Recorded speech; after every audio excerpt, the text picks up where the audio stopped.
এটা বাংলাদেশ, আমাদের বাংলাদেশকে আমরা নিজের হাতেই গড়তে চাই।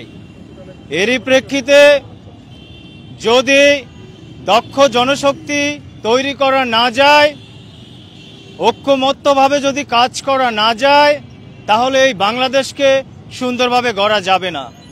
এরই প্রেক্ষিতে গত 12 বছর ধরে চলা একটি আন্দোলন, যেখানে আমরা চেয়েছিলাম চাকরির বাজারটাকে সৃজনশীল এবং বৈচিত্র্যময় করার জন্য। এটাই আমাদের প্ল্যাটফর্মের একটা মূল লক্ষ্য। এরই ধারাবাহিকতায় আজকে আমাদের একটি সমাবেশ ছিল, আমরা সেই সমাবেশে অংশগ্রহণ করেছি। একটা পর্যায়ে আমাদের সাথে আমরা সচিবালয়ে যাই এবং সেখানে একটা কথোপকথন হয়।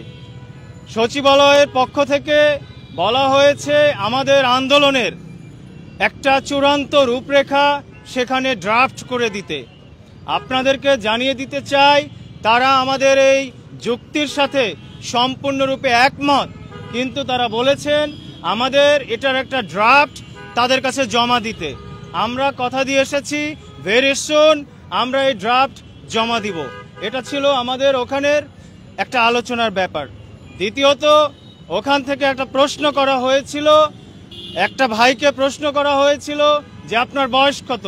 আমি স্পষ্ট বার্তা দিতে চাই, আমাদের আন্দোলনের মূল মন্ত্রই হচ্ছে ন্যূনতম 35 এবং বিশেষ ক্ষেত্র যেমন শিক্ষা, ডাক্তার, ইঞ্জিনিয়ার এবং অন্যান্য যে সেক্টর রয়েছে, আমি আরো স্পষ্ট করে বলতে চাই, মিলিটারি, পুলিশ, আনসার, বিডিপি এইসব বাহিনী ছাড়া আমরা এখানে যারা সবাই রয়েছি সবাই মনে করছি অন্যান্য সেক্টরগুলোতে বয়সের কোনো ব্যারিয়ারের কোনো দরকার নেই। আর একটা পয়েন্ট আমি উল্লেখ করতে চাই, আমাদের এই জেনারেশন, দুটো জেনারেশন আপকামিং রয়েছে, জেন জেড এবং জেন আলফা। এরা অত্যন্ত স্মার্ট এবং এই জেনারেশন থেকে অনেক ছাত্রছাত্রীরা এই ছোট বয়সেই তারা দেশের বাইরে পড়াশোনা করতে যায়। তারা যেন দেশে ফিরে এসে অনেক কাজ করতে পারে, এই আশা ব্যক্ত রেখেই তারা দেশের বাইরে যায়। পিএইচডি এগুলো কমপ্লিট করে যেন তারা দেশের দ্বারটা উন্মুক্ত থাকে, সেজন্য অনেক ক্ষেত্রে বয়সটা উন্মুক্ত করে দেওয়া অত্যন্ত জরুরি। এটা আমাদের একটা মূল প্রস্তাবনা। সেক্ষেত্রে আমি আবারও বলতে চাই, কেউ যেন এই প্রশ্ন না করে আপনার বয়স কত, এটা একটা ব্যাপার। আর একটা ব্যাপার হচ্ছে আমাদের এই আন্দোলনের, আমরা চেয়েছিলাম এই সরকারকে, এটা আমাদেরই সরকার, আমরা এই সরকারকে কখনো বিরক্ত করিনি, আমরা বিরক্ত করতে চাইও না। আমার এই সরকারের কাছে প্রশ্ন, একটা গ্রাজুয়েট প্ল্যাটফর্মে আমরা দাঁড়িয়ে আছি, আমাদের কেন রাস্তা আসতে হচ্ছে? যেহেতু বড় বড় পলিটিক্যাল যে দলগুলো রয়েছে, সকল ছাত্র সংগঠনগুলো রয়েছে, তারা সবাই বলছে আমাদের দাবি যৌক্তিক। একটা সংগঠন আপনি দেখাতে পারবেন না যারা বলেছে আমাদের দাবি অযৌক্তিক। তাহলে আমার প্রশ্ন, আমাদেরকে রাস্তায় কেন আসতে হচ্ছে? এটা একটা নীতি নির্ধারণের ব্যাপার, আপনারা কালক্ষেপণ করবেন না। আমরা চাই, আমরা একটা সময় আপনাদেরকে দিব, অল্প সময় আপনারা এটা আলোচনা করে অনতি বিলম্বে আমাদের দাবি মেনে নিন। তা না হলে আমাদের পরবর্তী পরিকল্পনা কি হবে আমরা সবার সাথে আলোচনা করে সিদ্ধান্ত নিব। এই ব্যাপারে আমাদের সাথে এখন কথা বলবেন সংগঠনের অন্যতম একজন মানুষ, আমাদের মামুনুর রশিদ রতন ভাই, প্লিজ। ধন্যবাদ। আপনারা জানেন দীর্ঘ 12 বছরের একটা যৌক্তিক দাবি বাস্তবায়নের জন্য আজকে আমাদের একটি সমাবেশ ছিল। আমরা আজকে রাজু ভাস্কর্যে আমরা শান্তিপূর্ণ সমাবেশ করেছি। যখন আমরা আমাদের দাবিটা বাস্তবায়নের জন্য আমরা পদযাত্রা করি এবং শাহবাগ প্রজন্ম চত্বরে গেলে আমাদের শাহবাগ প্রশাসন আমাদেরকে বাধা দেয়। আপনারা ইতিমধ্যে মিডিয়ায় দেখতে পেয়েছেন, আমরা এক পর্যায়ে শাহবাগ প্রশাসন আমাদের সাথে কথা বলেন যে আমরা একটা কাজ করতে পারি, সেটা হচ্ছে আমাদের সাথে জনপ্রশাসন মন্ত্রণালয়ের কোনো প্রতিনিধির সাথে আমাদের সাক্ষাৎ করে দেবেন। কিন্তু দুঃখের বিষয়, আমরা তাদের কথা মতো আমরা জনপ্রশাসন মন্ত্রণালয়ে গিয়েছিলাম, কিন্তু সেখানে যে দেখি পুরোটাই নাটক। সেখানে তারা বলে তারা নাকি শুধু স্মারকলিপি দেওয়ার জন্যই কথা বলেছিল। আমাদের যেহেতু তারা সাক্ষাৎ দেয় নাই, বাধ্য হয়ে আমরা একটা জনপ্রশাসন মন্ত্রণালয়ের মাধ্যমে প্রধান উপদেষ্টা বরাবর আমরা একটা স্মারকলিপি দিয়েছি এবং তারা নিশ্চিত করেছে যে আমাদের এটা জানাবেন। আমরা সেই আশায় আছি। আমি বলতে চাই, আগামী 10 দিনের মধ্যে যদি এর কোনো রেজাল্ট না পাই, আমরা সারা বাংলাদেশের ছাত্র সমাজ আবার কঠোর আন্দোলন করতে বাধ্য হব। কারণ আপনারা জানেন, এই আন্দোলনটা আজকের না, এই আন্দোলনটা দীর্ঘ 12 বছরের একটা আন্দোলন। আমরা নতুন করে কোনো রাজপথে নামিনি। আপনারা জানেন, রাষ্ট্রের কিছু নীতি নির্ধারক এবং কতিপয় কিছু সমন্বয়কের কারণে আমাদের যৌক্তিক দাবিটা 35 এবং 37 এটা না করে, সুপারিশ কমিটির প্রতিবেদন বাস্তবায়ন না করে 32 দিয়েছে। আমাদের দাবি কখনো 32 ছিল না। আমরা চাই সারা বাংলাদেশের শিক্ষার্থীদের কথা বিবেচনা করে, তাদের মেধাকে মূল্যায়ন করে আগামী 10 দিনের মধ্যে আশা করি রাষ্ট্র একটা সিদ্ধান্ত নিবে। আমরা সেই আশায় আছি। আর যদি রাষ্ট্র এটা নিয়ে কোনো আর বিলম্ব করে, আমরা সারা বাংলাদেশের শিক্ষার্থীরা আবার কঠোর আন্দোলন দিতে বাধ্য হব। আমরা এখন আর একটা পয়েন্ট একটু ক্লিয়ার করে আমি দিতে চাই আমাদের সামিয়া আপুকে। We want to say one thing, we have a dream to rebuild Bangladesh. We have a dream to create a diversified and creative job sector. We have a dream to open the door for the job seeker. So now we are not going to leave the platform until this demand is fulfilled. এখন আমাদের পক্ষ থেকে কথা বলবেন আমাদের সামিয়া আপু, কিছু দিক নির্দেশনা আপনাদেরকে দিবেন।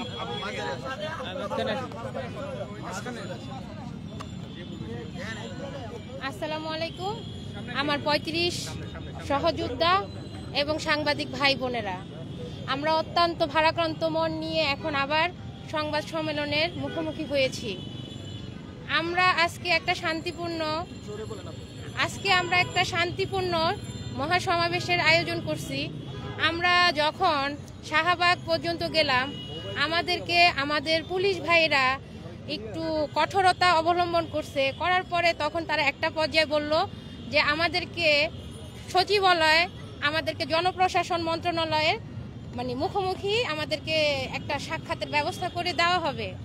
তারপর আমরা ওইখানে গেলাম। ওইখানে যাওয়ার পরে আমাদের সাথে ওইখানের পুলিশ ভাই বা বোন যারাই আছে, ওরা আমাদেরকে বলল যে আপনারা কেন আসছেন, কি আশয় বিষয়। তখন আমরা বললাম যে আমরা একটু কথা বলবো জনপ্রশাসন মন্ত্রণালয়ের যে প্রধান আছে তাদের সাথে।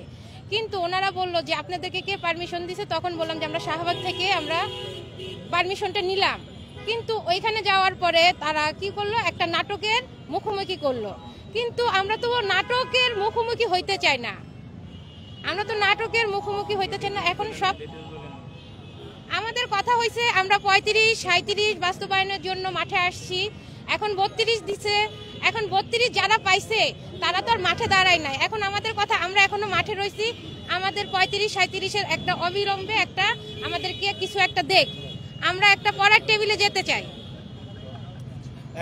এখন আমাদের আপনি বললেন যে হচ্ছে আপনি জনপ্রশাসন মন্ত্রণালয়ে আপনারা হচ্ছে ড্রাফট দিবেন। জি, ড্রাফটটার রূপরেখাটা কিরকম হতে পারে?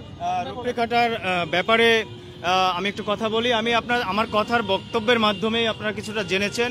আমাদের প্রথম কথা হচ্ছে আমি আবারও বলছি, মিলিটারি, পুলিশ, আনসার, বিডিপি এরকম বাহিনী যারা রয়েছেন, আমরা মনে করছি এই সেক্টরগুলো ছাড়া অন্য যে সেক্টরগুলো রয়েছে, বিশেষ ক্ষেত্রে শিক্ষা, গবেষণা, ইঞ্জিনিয়ার, ডাক্তার, আইটি, এই সব ক্ষেত্রে বয়সের কোনো যৌক্তিকতা নাই।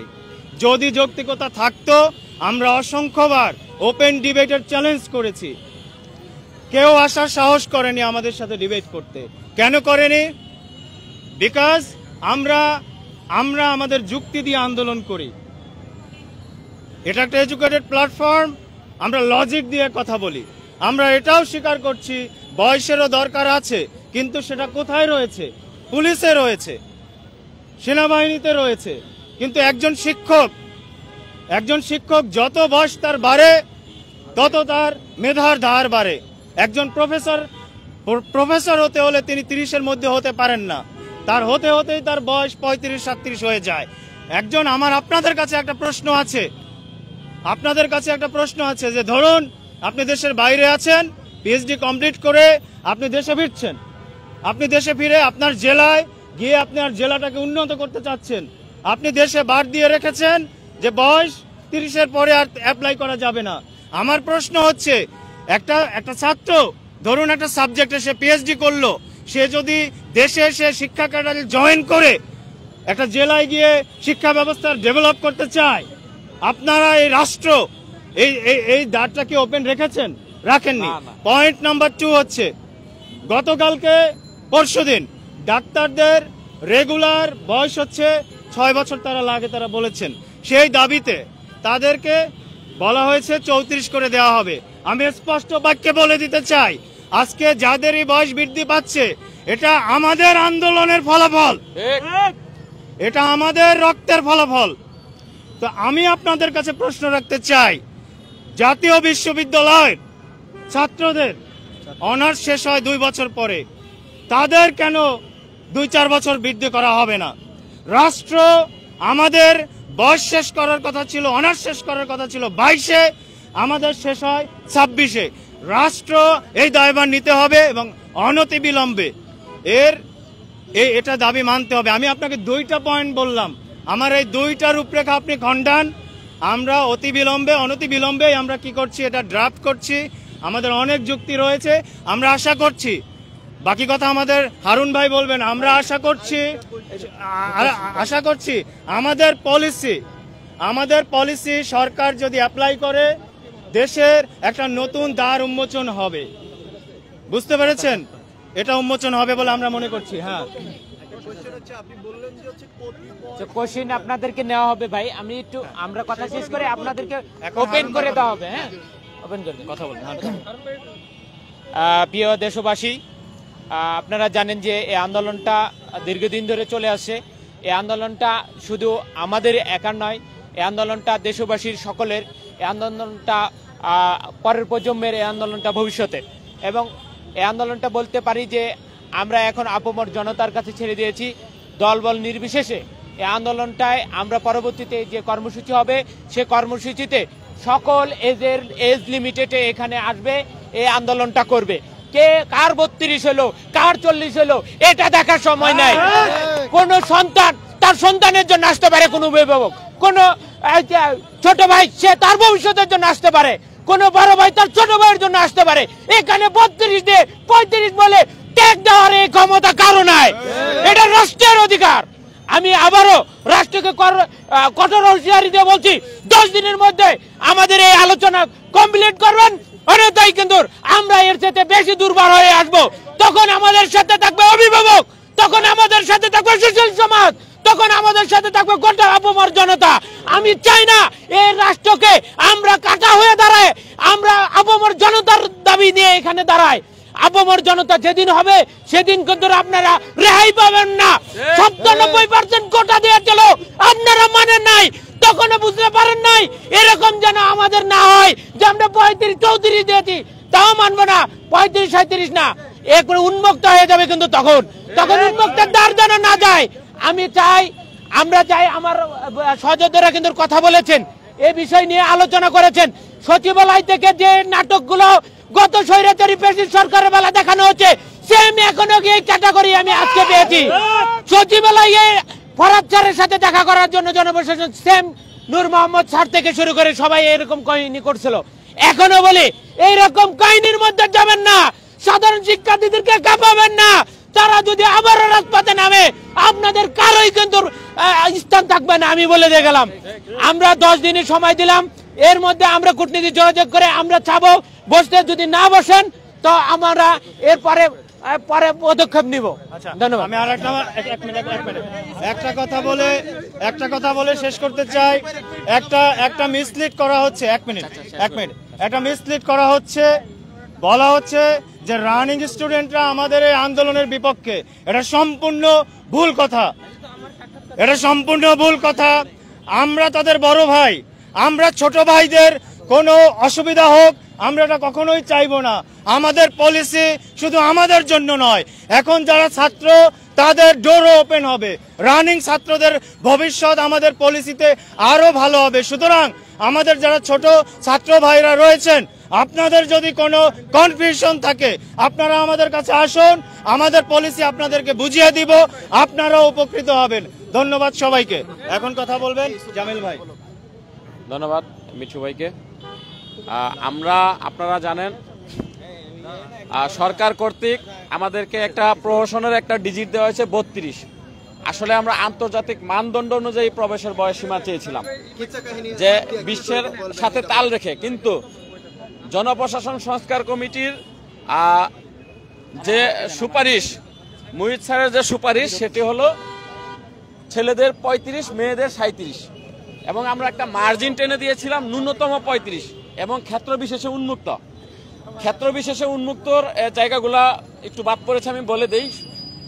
নাম্বার 1 শিক্ষা, নাম্বার 2 জুডিশিয়ারি, নাম্বার 3 স্বাস্থ্য, নাম্বার 4 আইসিটি, টেকনিক্যাল যত খাত, সেক্ষেত্রে পেশাগত প্রকৌশলী ইঞ্জিনিয়ারিং যত খাত আছে সেগুলো, আবার কৃষি মন্ত্রণালয়, খাদ্য মন্ত্রণালয়, সামাজিক গবেষণা পরিকল্পনা এবং এনজিও সেক্টরগুলো এবং বেসরকারি যে সমস্ত খাত জরিপের মাধ্যমে উন্মুক্ত করা যায় সেগুলো ওপেন করে দিতে হবে। এটা আমাদের মেইন একটা দাবি এখন, কারণ আমরা 16 বছর ধরে আমরা বঞ্চিত। বিগত স্বৈরাচার সরকার আমাদের কোনো অধিকার, কোনো দাবি, ছাত্রদের, জনতাদের কোনো দাবি তারা মানে নাই। তারা তাদের মতো করে দেশ চালিয়েছে, তাদের নিজের মন মতো করে, এবং বিভিন্ন সময় আমাদেরকে আশ্বাস প্রশ্বাস দিয়ে তালবাহানা করে তারা লেংদি করেছে। এবং আপনারা জানেন 2011 সালে অবসরের বয়সসীমা 2 বছর বাড়ানো হয়েছিল, অবসরের বয়সসীমা। এখন 12 বছর আন্দোলন করার পরে 2 বছর দেওয়ার মানে কি? তারা কোনো গবেষণা করে নাই। ইভেন জনপ্রশাসন সংস্কার কমিটির যে প্রস্তাবটা ছিল, সুপারিশ, সেটাও মানলো না। তারা কিভাবে করে 32 ডিজিটটা এখন দিল? আমরা দেখতে পাচ্ছি এই অভ্যুত্থানের সরকার, আমরা মনে করেছিলাম জনবান্ধব সরকার, কিন্তু তারা একই পথে হাঁটছে। আমাদের ক্ষেত্রে মনে হচ্ছে এটা বৈষম্য। কারণ আপনারা জানেন এই কোটা আর বৈষম্য, বয়স বৈষম্য একসাথে ছিল আন্দোলন দুইটা। 2017 সালে বিপি নূর সহ আমাদের আলামিন রাজু ভাই সংগঠক, তারা শুরুর দিকে ছিলেন। এই 17 সালে 5টা দফা লেখছেন ডাকসু ভবনে বসে, এই কোটা সহ। 1 নম্বর দফা কোটা ছিল, 2 নম্বর দফায় 35 ছিল। তখনও তারা এগুলা দেয় নাই। এতদিন পরে এসে তারা একটা নাটক প্রদর্শন করছে আমাদের সাথে। আমরা মনে করছি এটা আমাদের সাথে বৈষম্য করা হচ্ছে, এবং বিগত সরকার ফেসিস্টের মতোই তারা আচরণ করছে, এবং আমরা ধারণা করছি এটা আমলা, সচিব আমলারা এই জিনিসটা ঘটাচ্ছে। না, এখানে একটা প্রশ্ন হচ্ছে, আপনি